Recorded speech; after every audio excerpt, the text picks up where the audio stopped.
Bueno, estamos acá con el licenciado Gustavo Maglio, magíster en dirección de empresas, director de DeltaNet Consulting, productor de seguros. Exactamente. Me inquietó saber que sos todo esto, pero además productor de seguros. ¿Cómo es que un productor de seguros llega a ser un capacitador, un experto en PNL y en coaching? Bien, gracias Marcelo, gracias por haberme convocado. Bueno, la verdad que yo hice toda una trayectoria de años y en un momento yo emprendí, fue cuando fundé DeltaNet Consulting, dedicada a todo lo que es coaching y capacitación y también en su momento a seguros e inversiones. Y ahí me hice productor hace muchos años. Muchos años estuve trabajando como productor, liderando un grupo de productores también, y ahí estudié coaching y estudié también programación Ujú. neurolingüística. Vi que eran dos herramientas muy interesantes para esta actividad y finalmente me decidí por seguir más que nada capacitando y haciendo coaching para productores, para compañías de seguros, porque me parecía que era algo interesante y necesario. Delta Consulting, para aquellos que no sepan, tiene un montón de compañías de seguros que requieren sus servicios, o sea que algo encuentran en tu empresa. Sí. La cercanía tal vez entre la programación neurolingüística, el coacheo de productores con tu experiencia pasada de productor. Te pregunto, este es un momento, voy a verlo un poco en primera persona, un poco tenso. Los Ujú. clientes llaman por teléfono, te mandan mail, te escriben WhatsApp, todos enojados, que aumenta la suma, que aumentan los precios, que la compañía, que los productores, que la letra chica. La verdad, yo tengo 40 años de actividad. A veces me replanteo y digo, che, empieza a ser duro esto. ¿Cómo evaluás este momento que a vos te toca percibirlo desde la capacitación? Bien, interesante. Bueno, básicamente es un momento de incertidumbre. La incertidumbre lo que despierta en nosotros son una serie de emociones que no son muy satisfactorias, como el miedo, el enojo, con lo cual hay que hacer frente a esto. Ahí hay una serie de personas que están acostumbradas a manejarse por una vía escrita, como puede ser WhatsApp o mail, y ahí nos damos cuenta que el mail y el WhatsApp tienen una serie de inconvenientes Ujú. que tienen que ver con no poder percibir realmente qué le está pasando al cliente y que el cliente no pueda percibir lo que le dice el productor. Con lo cual la idea es siempre subir el nivel de la comunicación, o sea, poder establecer una comunicación telefónica o poder hacer una reunión presencial o poder hacer una reunión por Zoom. Zoom o por una videoconferencia.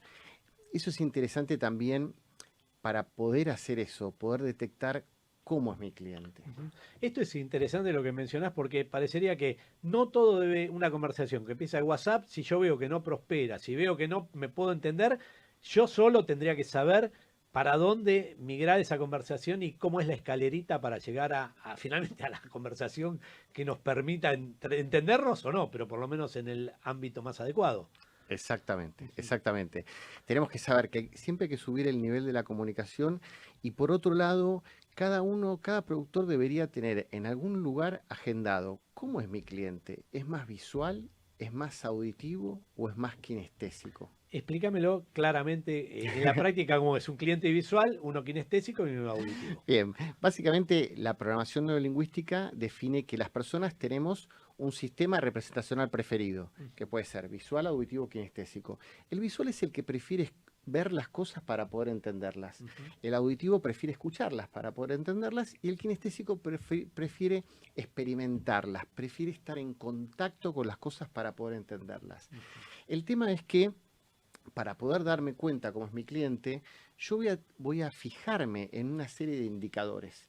Básicamente los indicadores son 7. Ujú. El primero es el ritmo en el que habla. El visual habla más rápido que el auditivo y más rápido que el kinestésico. Segundo, las palabras que usa. El visual usa palabras que tienen que ver con imágenes, como ver a primera vista. El auditivo usa palabras que tienen que ver con la audición y con el habla, como escuchar, si oye bien, prestar el oído. Y el kinestésico habla con palabras que tienen que ver con sentimientos, sensaciones, emociones, como sentir, sentido común. Ujú. Después está la fisiología. ¿Cómo se sienta? Un visual se sienta en la punta de la silla y por otro lado no apoya todo el pie. Y por otro lado, un auditivo se sienta poniendo la espalda en el respaldo, pero con la cabeza de costado poniéndome el oído. Y un kinestésico se sienta con la espalda de esta manera, más relajado, más hacia atrás, o en posición fetal. Eso me va a dar una idea de cómo es la persona, a su vez, cómo gesticula. Un visual gesticula de esta manera, un auditivo gesticula de esta manera, como si estuviera cortando pan lactal, un kinestésico gesticula de esta manera. Por otro lado, me voy a fijar en el volumen de voz. El volumen de voz del visual es distinto del auditivo, es distinto del kinestésico. El tono de voz, que puede ser agudo, medio grave. ¿Cómo mueve los ojos cuando le hago preguntas? Esos son los accesos oculares y me permiten saber cómo es esa persona. Y por último, la distancia que prefiere tener de mí. Hay gente que prefiere estar más lejos, hay gente que prefiere estar más cerca. Y es importante que yo lo detecte para no incomodar a mi cliente. Todo esto, ¿cuánto tiempo lleva en un programa de los que dicta Delta Consulting aprenderlo? Porque la verdad que si lo aprendes de a uno es como que, bueno, más o menos uno te queda, pero diste tantas opciones que ¿cuánto tiempo lleva aprenderlo? Meterlo dentro de vos y decir, bueno, con una adecuada capacitación lo saco. Este es de tal de estilo, este es de otro, este de otro. Exactamente. Mira, es interesante lo que preguntas.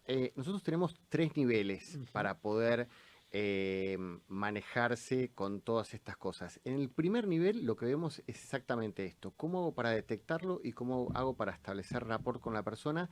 Y es un nivel que lleva 8 horas, tiene una duración de 8 horas. Muchas veces lo dictamos, últimamente lo estamos dictando online. Son 3 encuentros de 2 horas y media, que se puede hacer semanal. Y la idea justamente es que entre un encuentro y otro haya práctica. Hay que tener en cuenta que todo esto de la programación neurolingüística es algo simple, pero requiere de práctica. Por eso lo que hacemos no es un curso, es un taller donde ahí se practica, donde ahí se hace roleplay, donde ahí filmamos a ver qué pasó, qué no pasó y lo discutimos. En la experiencia que vos tenés, el productor que accede a estas prácticas, ¿notás que mejora, te manifiesta, che, mejoré fuertemente, ya no me peleo tanto con mis clientes, o doy mejores argumentaciones, o cierro mejores ventas? No sé, donde estaba la dificultad empieza a encontrar soluciones. Mejora mucho porque primero él se da cuenta que él es distinto a los demás. Y él se da cuenta que, por ejemplo, yo soy visual. Para mí es más fácil hacer un negocio con un visual. Ahora, si yo solo cierro negocios con visuales, me estoy perdiendo una gran parte del mercado, que son los auditivos y los kinestésicos. Entonces ahí el productor se da cuenta, espera, yo no me quiero perder una parte del mercado porque yo sea visual o auditivo o kinestésico. Y por otro lado se da cuenta que llega a mejores acuerdos con la persona, que llega a establecer mayor confianza con la persona y que llega a que la persona sienta el ganar-ganar. O sea, uno de los preceptos de la PNL es que ambos ganemos en esta interacción. Para que ambos ganen en la interacción, yo tengo que hacerle sentir a la persona que está ganando. Porque la otra persona no es un experto, el cliente no es un experto en este tema. ¿Cuál sería la recomendación que le das a un colega hoy que está en este panorama? Che, no hay repuesto, el cliente se queja, no hay talleres, aumentó la cuota, aumentó el auto, pero aumentó la cuota, pero yo no tengo plata y vos tenés que solucionarme este tema. Casi hoy me lo decía acá un colega, dice hay que tomar una postura OM, ¿viste? En este momento para atender. Son todos palos y pocas caricias. ¿Cuál sería tu recomendación a ese productor? ¿Qué es lo primero que tiene que hacer? Tal vez no teniendo hoy esta formación. ¿Cómo lo podemos ayudar? Exactamente. Bueno, ahí lo que usamos junto con la programación neurolingüística es la inteligencia emocional. La inteligencia emocional tiene que ver con poder gestionar mis emociones y también gestionar las emociones del cliente.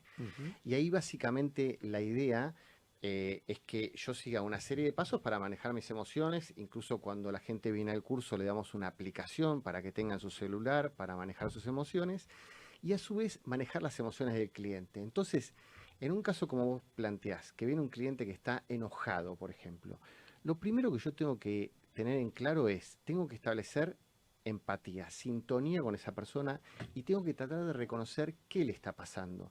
¿Es una persona que está en duelo porque perdió algo? ¿Es una persona que está enojada porque pasó algo? Bueno, pongamos que sea enojo. Bien, después lo que tengo que hacer es poder aceptar esa emoción. La emoción que más cuesta aceptar en el otro es el enojo. Usualmente nosotros nos enojamos porque el otro se enoja, y eso es lo que no tiene que ocurrir. Yo tengo que ser empático y tener compasión por esa persona que está enojada. Y no tengo que juzgar para nada por qué o de qué manera está enojada. El tercero tiene que ver con poder desactivar lo que le está pasando a esa persona. Esa persona químicamente tiene un exceso de cortisol y un exceso de adrenalina en su cuerpo que tiene que bajar para que esa persona se pueda tranquilizar. Entonces, a través del acompasamiento, de una serie de palabras que uno le tiene que decir a la persona, puede lograr que esa persona baje y darle tiempo a que baje ese cortisol.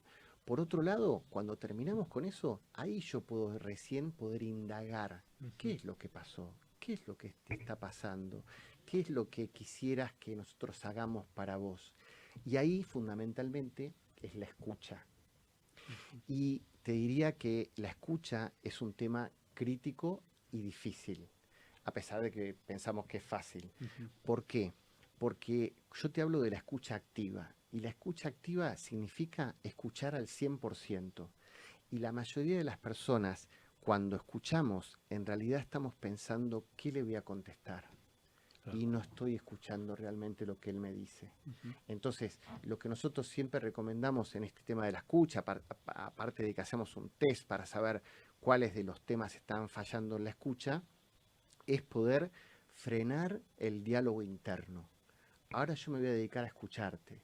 Después voy a pensar en qué te contesto, cómo solucionar el problema, pero hoy, en este momento, me dedico a escucharte.